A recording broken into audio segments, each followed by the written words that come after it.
Entonces, también los que durmieron en Cristo perecieron. Si en esta vida solamente esperamos en Cristo, somos los más dignos de conmiseración de todos los hombres. Mas ahora Cristo ha resucitado de los muertos, primicias de los que durmieron es hecho. Porque por cuanto la muerte entró por un hombre, también por un hombre la resurrección de los muertos. Porque así como en Adán todos mueren, también en Cristo todos serán vivificados. Hermanos, ustedes saben que hoy en día el hombre es muy selectivo. El hombre intenta acomodarse a todas las circunstancias a su alrededor. Pero en algo en que el hombre no puede acomodarse es en la fe. Porque la fe no le da, no se propicia para que el hombre pueda escoger algo y desechar algo más. La fe que viene de la sana doctrina, que viene de la palabra verdadera, del haber escuchado la palabra de Dios y haberla sentido y haber creído en ella, esa fe no se puede estar delimitando porque creo en esto y en esto no. No se puede seleccionar. El problema que se estaba dando en Corintio y era que habían seguidores, seguidores, que sencillamente pensaban que sí, ciertamente Jesucristo resucitó, pero no hay resurrección entre los muertos, lo cual es completamente falso. Y Pablo hace toda una argumentación con ello que creo que estaría de más tratar de agregarle algo a lo que Pablo ya ha dicho en esta carta. Por lo tanto, lo que vamos a hacer es sencillamente esto. Hice un pequeño esquema y en este esquema me ayudan este niño acá porque creo que tengo problema otra vez. La introducción es sencilla. Nosotros tenemos que ver que la resurrección forma parte de la sana doctrina que todos nosotros tenemos, pero no es una parte importante o medianamente importante en lo que es nuestra fe. En realidad estamos hablando que sin resurrección no habría verdadera fe, no habría evangelio y no habría salvación tampoco. Entonces ya por lo que estamos viendo hay un principio que hace que sea la columna vertebral de lo que se predica, del evangelio y de nuestra fe, sea la resurrección de los muertos. La resurrección nosotros podemos decir que hay, primero definirla como es el levantarse, es el volver a la vida. Eso es resucitar a alguien, es volverlo a la vida. Pero si ustedes lo analizan, ¿desde cuándo hay resurrección en la palabra de Dios? En la palabra de Dios estamos hablando de la resurrección como tal, o de volver a la vida desde Génesis mismo hasta Apocalipsis. Y hay casos, muchos casos, más de una docena de casos, que se dice específicamente personas que habían sido resucitadas o vueltos a la vida. Ustedes ven en lo que fue el profeta Elías con el hijo de la viuda de Sarepta. Ustedes ven lo que fue la hija de Jairo. Ustedes ven lo que fue Lázaro, el mismo Lázaro, y otros tantos que hubieron en la palabra. Vemos que en un momento murieron y volvieron a la vida. Volvieron a la vida. Y eso es lo que se le llama resurrección. Volver a vivir, a levantarse, pero volver a la vida en que uno estaba. Podemos decir entonces que en qué se puede diferenciar la resurrección de esas personas que ha habido en la Biblia a lo largo de toda ella con la resurrección de Jesucristo, en un hecho sumamente importante. Y a esa resurrección es que se está refiriendo el apóstol Pablo en 1 Corintios 15. No es en la resurrección tipo Lázaro o tipo la hija de Jairo, no es esa, sino a la de Jesucristo, que es una resurrección diferente. No es volver a la vida, sino es la transición, el pasar de una vida de aquí por el umbral de la muerte a una vida eterna. Es otra cosa, es a vida eterna. No es volver a esta vida. Todos aquellos que fueron resucitados, inclusive Lázaro mismo, volvieron a morir. Todos ellos volvieron a morir. Entonces, lo que vemos como esa vivificación, esa resucitación que tuvieron, pues fue momentánea, fue volver al estado en que se encontraban, en el estado de vida, aquí, en el mismo cuerpo. Pero la resurrección de Jesucristo se define como algo completamente diferente. Es algo que trasciende a lo eterno.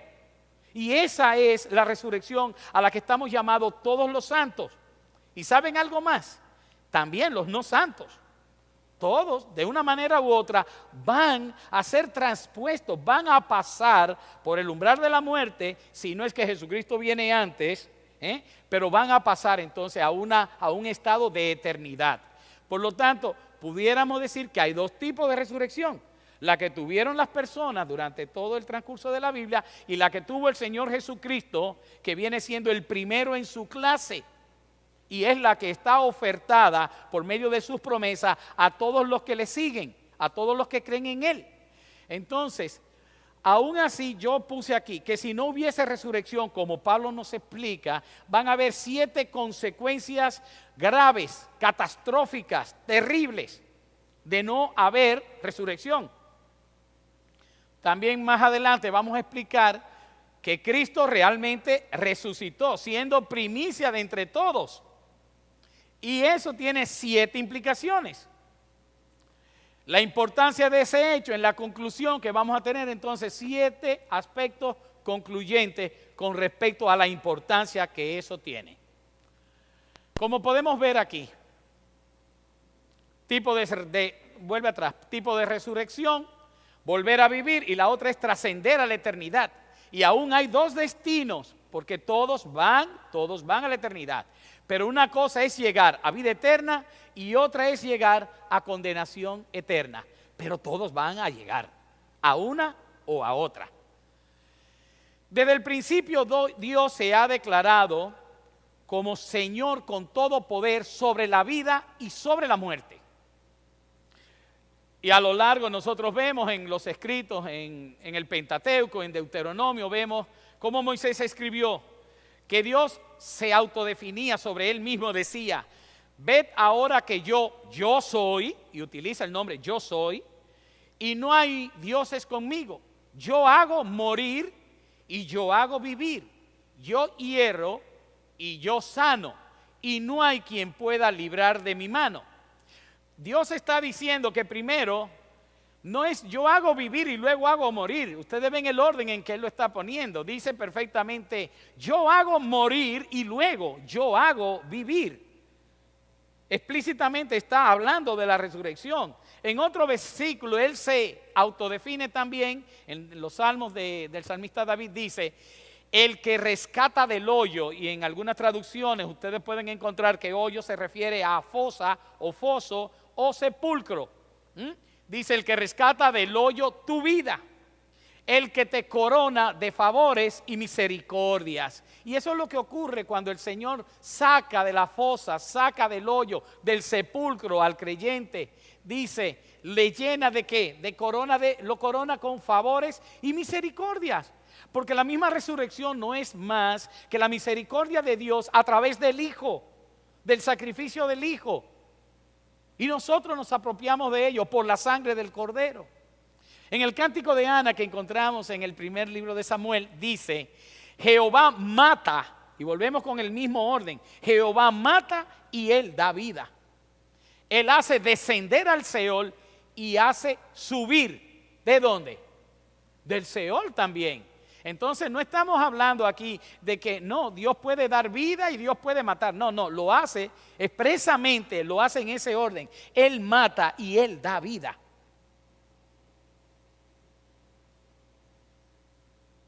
Sin resurrección, entonces, nosotros podemos ver indiscutiblemente que la fe nuestra fuera una fe incierta y más que nada una fe falsa. No cabe duda que la resurrección está en el centro de lo que es nuestra fe. Y en el caso de que la misma, como les dije ahorita, no hubiese ocurrido, entonces vamos a tener 7 consecuencias catastróficas que la acabamos de leer, si no se dieron cuenta, en el escrito de la primera carta de los Corintios de Pablo, a partir del versículo 11, y lo vamos a ver ahora.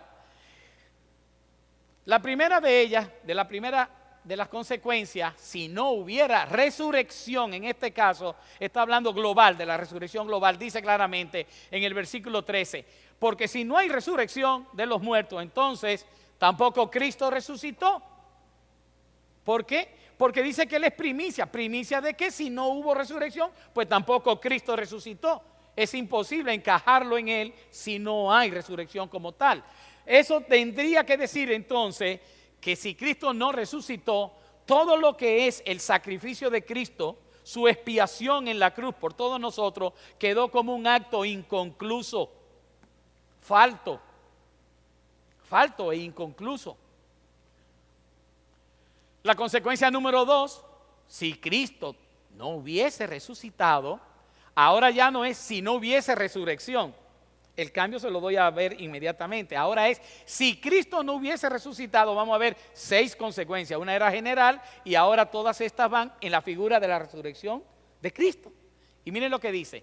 El versículo siguiente, el 14, dice, y si Cristo no resucitó como consecuencia de que no hay resurrección entre los muertos, por tanto, Cristo no resucita, y si Cristo no resucitó, dice, vana es entonces nuestra predicación. Lo cual significa que es una prédica sin valor alguno. Y algo que no tiene valor es algo que no sirve, que no puede ser utilizable, no tiene valor, es vana. Más aún, es falsa, pero vana, sin valor. Ustedes se imaginan que diríamos ahora que entonces todo lo que se ha predicado del Evangelio quedara absolutamente nulo, en cero. ¿Por qué? Porque sencillamente Cristo no resucitó de entre los muertos. Cristo hubiese sido un gran maestro, un filántropo, hubiese sido una persona muy buena, muy de todo, pero primero, no hubiese sido el Mesías. Segundo, no hubiese sido el Hijo de Dios. Y no hubiese sido el centro y motivo de nuestra fe, ni la razón por la cual somos nosotros salvos.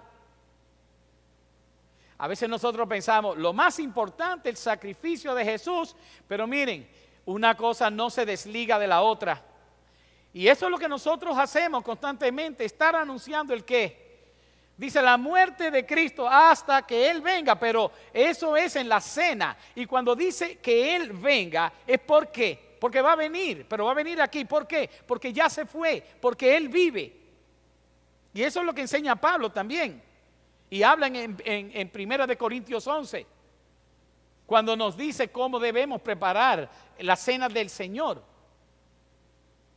El Señor se fue, el Señor viene, pero nosotros estamos predicando a Jesucristo vivo. Jesucristo, quien fue crucificado y que resucitó al tercer día. Jesucristo, quien murió y resucitó. No nos podemos quedar en la muerte de Cristo, porque la muerte sin la resurrección no tendría sentido alguno.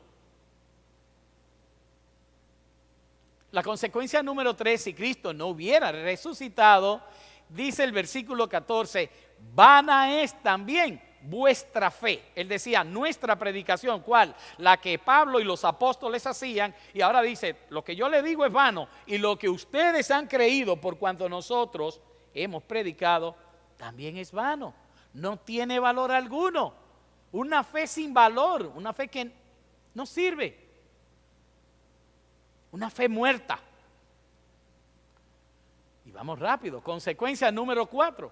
Y si Cristo no hubiera resucitado, vamos al siguiente versículo, el 15, dice, y somos hallados falsos testigos de Dios, porque hemos testificado de Dios que Él resucitó a Cristo, al cual no resucitó, si en verdad los muertos no resucitan. Acuérdense que cada uno de los apóstoles vio a Jesucristo resucitado, y aún más que ellos, 500 más le vieron. Y el mismo Pablo dice, y muchos de ellos todavía hoy viven. O sea que él no se está exponiendo a que digan mentira. ¿Entiende? Una cosa es, no, mi abuelo, pero ¿y tu abuelo? Ya está muerto, pero él dijo, y hay que creerlo, qué sé yo, por darle el beneficio de la duda. Pero en este caso, Pablo hablaba y decía, y muchos de los cuales aún viven hoy y están entre ustedes todavía. Y dice, y a mí se me apareció como a un abortivo. O sea que todas estas eran personas que testificaban haber visto a Jesucristo vivo, resucitado, como Él mismo estuvo anunciando que era necesario que el Hijo del Hombre padeciese y muriese para que al tercer día fuese resucitado entre los muertos. Eso era algo que el Señor lo dijo innumerables veces y ellos no lo entendían.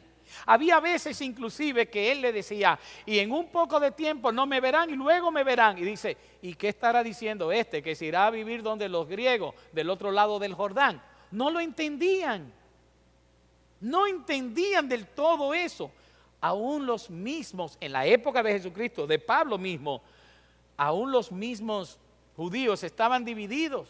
Los fariseos creían en la perpetuidad del alma, creían en la resurrección de los muertos, pero los saduceos la negaban. Sin embargo, los saduceos, haciendo una secta igual que eran los fariseos, asistían al templo y participaban de muchísimas de las cosas que habían ahí, unos y otros. Sin embargo, algo tan básico como es esto, unos creían que sí y otros creían que no. Y a eso es que se refiere Pablo. Entonces, consecuencia número 5. Y si Cristo no hubiera resucitado, versículo 17, el siguiente, dice, si Cristo no resucitó, vuestra fe es vana. Pero el que me interesa es el siguiente, aún estáis en vuestros pecados. ¿Ustedes saben lo que es decir que todavía estamos en nuestros pecados? Nosotros que hemos pensado, que hemos pasado de muerte a vida, que nuestros pecados han sido perdonados, que hemos sido lavados por la sangre del Cordero, podemos pensar que no hay resurrección. Si lo pensamos, entonces Él dice, ustedes no pueden pensar que están limpios de nada. Ustedes están todavía en sus pecados. ¿Por qué? ¿Por qué sería eso? Porque los beneficios del perdón de los pecados del hombre vienen en realidad después que el Señor ha aceptado como bueno y válido el sacrificio de remisión de pecado hecho por Jesucristo, la muerte sustitutiva de Jesucristo. A partir de ese instante que el sí de Dios ha sido levantarlo de entre los muertos, esa es la vindificación que hubo, era levantarlo de entre los muertos. La satisfacción de Dios era resucitar al Hijo por cuanto le fue obediente en todo. Si no lo hubiese levantado, todo estaría todavía en juicio. No habría salvación, todos estaríamos condenados. Aún estaríamos muertos en nuestros delitos y pecados. Si no hay resurrección, no hay ninguna buena noticia que darle al pecador. Por lo tanto, no hay un evangelio. Y peor aún, no hay salvación. No la habría. Miren la importancia de la resurrección. Consecuencia número 6. Si Cristo no hubiera resucitado, dice el versículo 18, entonces también los que durmieron en Cristo perecieron.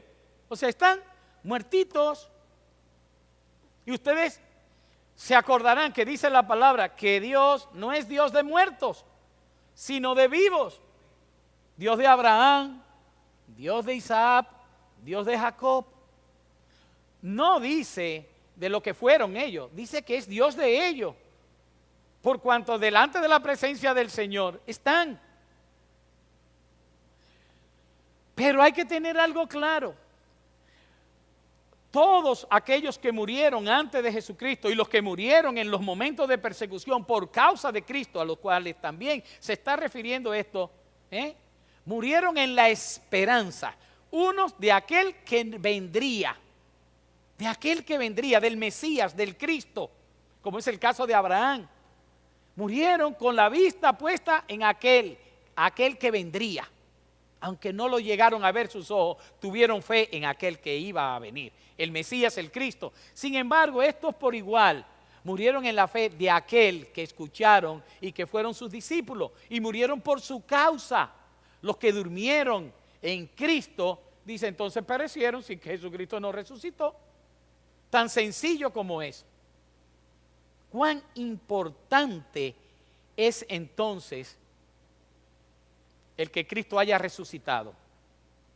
Consecuencia última, la número 7. Si Cristo no hubiera resucitado, dice el versículo 19, si en esta vida solamente esperamos en Cristo, somos los más dignos de conmiseración de todos los hombres. Eso significa sencillamente que viviríamos o estaríamos sin esperanza alguna. Fuéramos dignos de la lástima más grande que pudiera sentir alguien por nosotros, porque seríamos la representación de lo que son unos verdaderos fracasados. Como dice mi viejo, unos pringados. O sea, paupérrimos, espiritualmente hablando. No tendríamos nada. Los engañaron como, no sé, como unos tontos. Y viven una fantasía y una falsedad. Eso diría la gente de nosotros. Qué pena me da. Eso era como la loca de Penélope esperando en la estación del tren a aquel que vendría. Y después que vino dijo, tú no eres el que yo espero. Qué pena da, ¿verdad?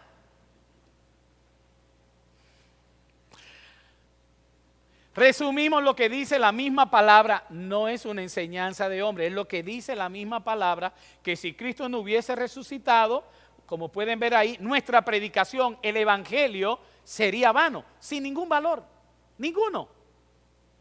En segundo lugar, de igual manera, nuestra fe sería vana y sin valor. En tercer lugar, todos los apóstoles, predicadores y testigos del evento serían unos mentirosos, unos falsos testigos. En cuarto lugar, dice Pablo, todos nosotros estaríamos muertos en nuestros delitos y pecados. No habría salvación para ningún hombre en la humanidad.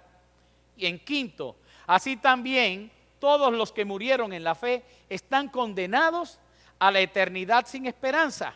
Y por último, los cristianos fuésemos las personas más dignas de lástima y conmiseración por la pena de nuestro fracaso. En pocas palabras, si Jesús no resucitó, nada ni nadie puede salvarnos de la oscuridad, de la muerte eterna, del vacío de la nada, que sería sobre todo hombre, porque no habla de una condenación eterna, es del vacío, de la nada, la muerte, la inexistencia completa, el cero total, porque ni una cosa ni la otra. Además de esto, vamos a concluir que por lo pronto, si Cristo no resucitó, toda la historia de la redención, de su sacrificio, hubiese sido fallida, no hubiese tenido conclusión, hubiese quedado sin esperanza alguna para nosotros. Y que el Dios en que nosotros confiamos, que dice que es Señor de la vida y de la muerte, y que tiene poder tanto para dar vida como para levantar del foso, de la sepultura, o traer del Seol a uno, ese Dios todopoderoso, fuera mentira, no fuera un Dios verdadero, porque entonces no hubiese podido tener ningún poder sobre el enemigo natural, que es la muerte misma, el mayor enemigo y el último a vencer que tiene el hombre. La muerte hubiese sido más fuerte que él y que todas sus promesas. Y por tanto es imposible descartar entonces la resurrección y seguir creyendo en Dios y seguir creyendo en el mensaje del evangelio, en la historia y el plan de redención de Dios, si no hubiese habido resurrección. ¿Es importante la resurrección? ¡Wow! ¿Cuánto? 7 implicaciones por la resurrección de Cristo, porque nada más hemos visto las cosas terribles. Ahora, ¿saben algo? Cristo sí resucitó. Eso es lo importante, resucitó. Y yo creo que la fiesta más grande que uno puede celebrar es saber que Jesucristo, nuestro Señor, está vivo, resucitó. Como Cristo resucitó, este hecho nos va a representar una serie que va a traer muchas implicaciones en sí. Pero ahora tan solo vamos a ver 7 de ellas.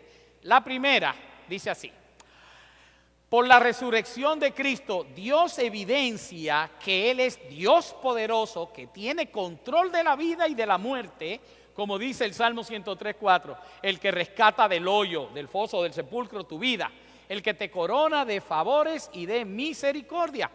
También dice, segunda implicación, por la resurrección de Cristo, Dios cumple todas sus promesas concerniente al Mesías, las cuales Él había hecho por medio de sus profetas, de los profetas. Ahí léase Isaías, léase Elías, todos los profetas profetizaron acerca del Mesías.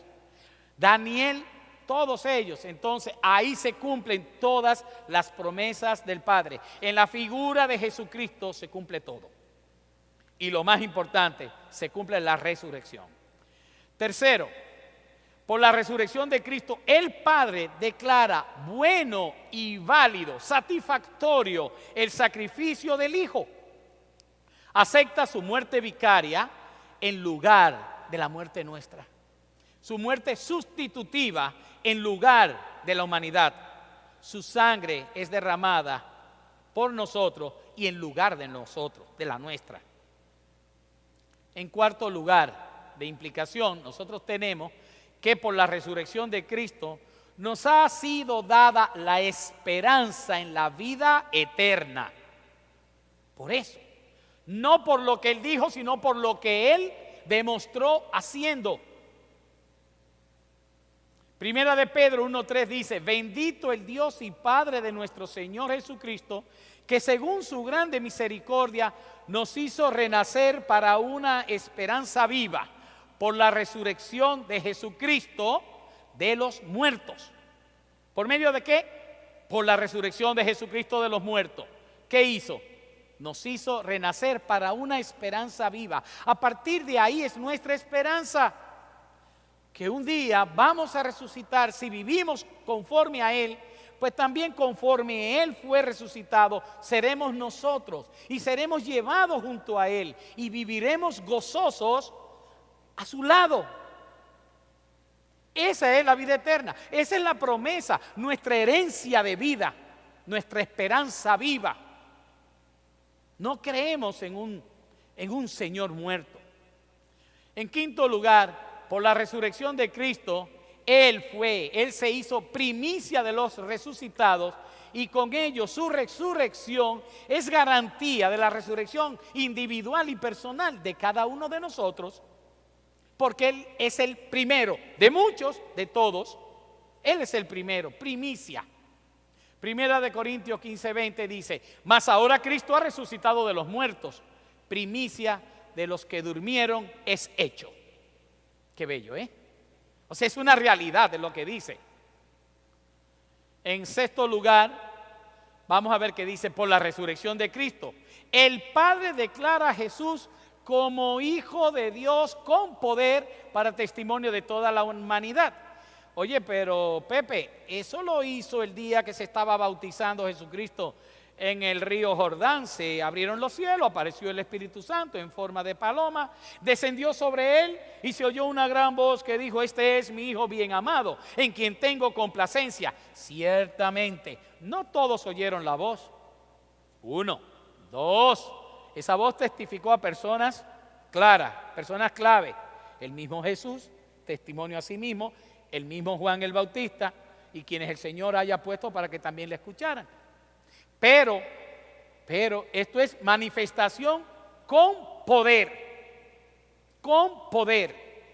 Era igual que cuando Él decía: tus pecados te son perdonados, y decían los fariseos: miren qué fácil, mira cómo Él dice, ¿por qué no lo levantó? Dice: para que ustedes vean que el Hijo del Hombre tiene poder no tan solo de perdonar los pecados, sino para levantar a los desvalidos. Yo que dijo en el nombre, levántate.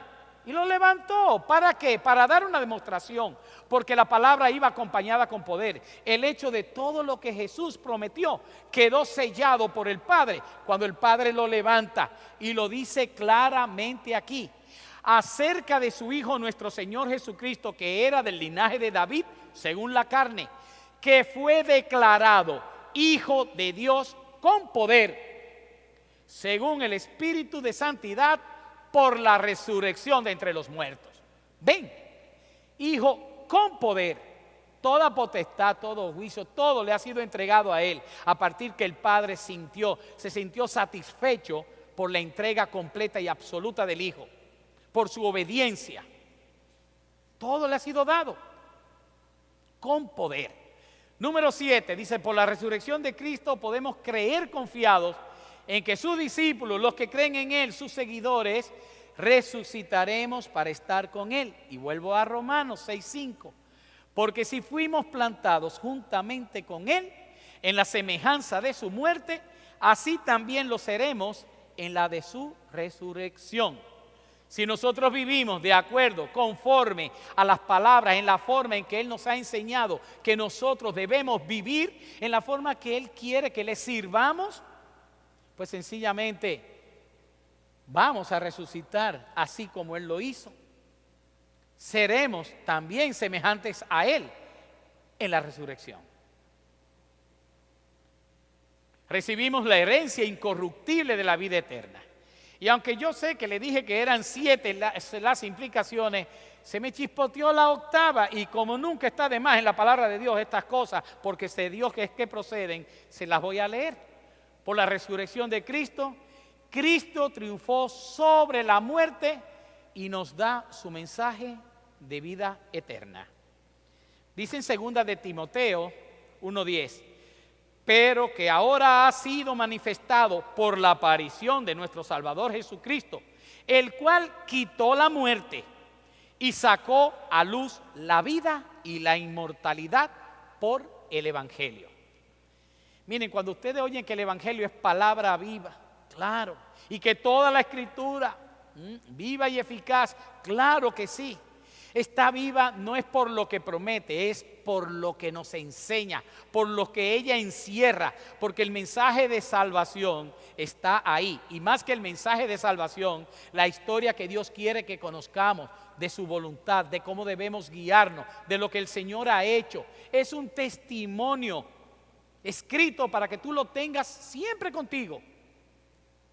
No hay razón para que no acudamos a Él cada vez que nosotros tengamos algo pendiente o alguna duda. Ahí encontraremos nosotros todo lo necesario para nosotros agradar a Dios.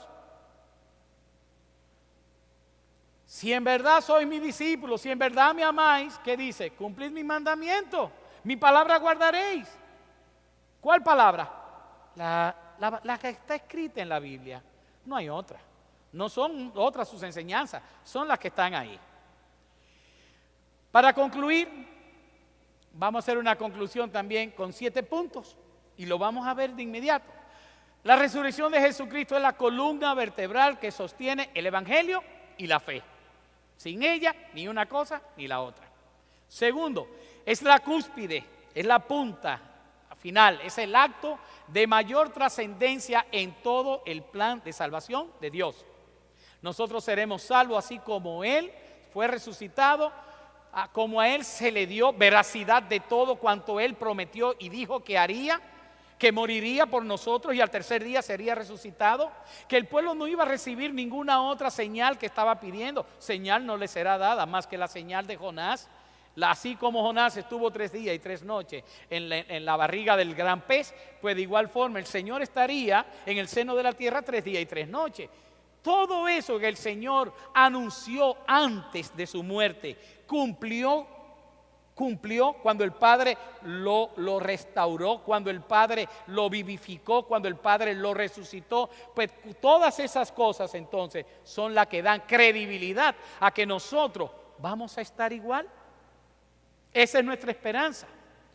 No existe históricamente suceso alguno con mayor importancia que la resurrección de Cristo. No, la Segunda Guerra Mundial, no, eso no es importante.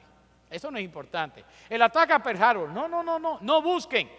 La mayor noticia que ha trascendido en toda la humanidad es Cristo ha resucitado. El sepulcro está vacío. Es ese. En cuarto lugar tenemos que es la resurrección, el fiel cumplimiento de Dios, es la garantía para todo creyente de que verá a Dios, de que tenemos una herencia en los cielos y que la vida no termina aquí, sino que trasciende a lo eterno. La resurrección comprueba la veracidad de la palabra de Dios, su credibilidad y la exactitud de la palabra de Dios. No fue que fue algo parecido. La palabra de Dios es exacta, completa, total y absolutamente exacta. No nos abochornemos de decirlo, porque es cierto. Es como el que tiene un número. Ustedes vieron el dominicano se ganó como 300 y tantos millones de dólares, ¿verdad? Yo me lo imagino, que ese habrá empezado. Números, son como 14 números. Y él ahí, 0, lo tengo. 4, lo tengo. 71, lo tengo. 48. Y el corazón ahí, a todo lo que da. Pero ¿qué pasa? Cuando tú de los 12 o 14, pon 14 números, tienes 10. Oye, fácil tiene un infarto ese hombre, ¿verdad? Si se lo dan de uno en uno, mejor que se lo dieran ya así en chorro. Pero ¿qué pasa? Cuando tú llegas al 13, que lo que estás es a ley de un número, Vinicio, un número, las probabilidades están a tu favor. Pero ¿qué pasa? El número 14, en vez de ser un 0, es un 8. ¿Qué pasó con ese boleto? Se peló, no vale nada, porque no fue completamente exacto el número. Muy parecido, nada más faltó un número. Pero en las cosas del Señor sí son exactas, son fieles, completamente creíbles, fieles, exactas, verídicas, verdaderas. La resurrección no es el final para el creyente, sino el inicio. Es desde ya la esperanza de vida de que los que creen en Él y le siguen también resucitarán así como Él, como aprendimos ahorita, en cuerpos gloriosos y vendrán a vivir junto a Él por la eternidad. En el 6 dice, la resurrección nos dice que hay otra vida que trasciende a esta, que en ella hay dos destinos a llegar: vida eterna junto a Cristo en el cielo o condenación eterna en el infierno, y dos estados: gozo eterno o sufrimiento eterno. Por último, la resurrección es la aceptación divina del sacrificio de Jesús en la cruz por parte del Padre, y a partir de ese instante los hombres comienzan a recibir los beneficios de este sacrificio a partir de la resurrección misma. Esta es nuestra esperanza, lo que dice ahí. Les voy a pedir a todos conmigo, vamos a leer a la cuenta de 3. 1, 2 y 3. Bendito el Dios y Padre de nuestro Señor Jesucristo, que según su grande misericordia nos hizo renacer para una esperanza viva por la resurrección de Jesucristo de los muertos, para una herencia incorruptible, incontaminada e inmarcesible, reservada en los cielos para vosotros, que sois guardados por el poder de Dios mediante la fe, para alcanzar la salvación que está preparada para ser manifestada en el tiempo postrero. Amén. Esa es nuestra promesa, esa es nuestra esperanza, y eso es algo que, así como lo leyeron ahora, guárdenlo dentro de su corazón, porque por ello vivimos. Amén. Hermano, con razón el Señor dijo que Él era la resurrección. Ciertamente, a partir de Él es que la obtenemos. Vamos a orar, inclinemos la cabeza, por favor. Señor y Padre, Dios Todopoderoso, a ti, Señor, que por tu misericordia nos hiciste por medio del sacrificio de tu Hijo aceptos a ti, y nos diste conjuntamente con Él un lugar, Señor, desde ahora preparado para nosotros en los cielos, como una herencia. Tú, Señor, que a todos cuantos han creído en el Hijo, desde ahora han pasado de muerte a vida. Tú, Señor, que guardas nuestra fe y guarda todo cuanto nosotros somos, escondido en Cristo mismo, Señor. A ti te pedimos, Padre, que esta enseñanza de esta noche pueda ser asimilada por nosotros, Señor, y podamos, Señor, celebrar con júbilo realmente este suceso tan grande que fue que tu Hijo resucitara de entre los muertos, Padre, que tú le levantaras y lo llevaras a tu lado nuevamente para que estuviese sentado a tu diestra. Y desde ahí, Señor, aboga por cada uno de nosotros, Señor. Y esa es nuestra garantía de que cuando tengamos que estar frente a ti, Señor, abogado tenemos en Cristo Jesús, Señor. Y Él defenderá nuestra parte. Él te hará recordar, Señor, que nosotros estamos marcados por su sangre y que somos posesión suya, que tú nos entregaste a Él y que nadie puede arrebatarnos de su mano. Bendice, Señor, a todos mis hermanos, que procuremos, Señor, vivir dignamente como el Señor nos ha mandado, en la fe, en la unidad y en el amor, Señor. Te lo pedimos por Jesucristo, Señor nuestro. Amén.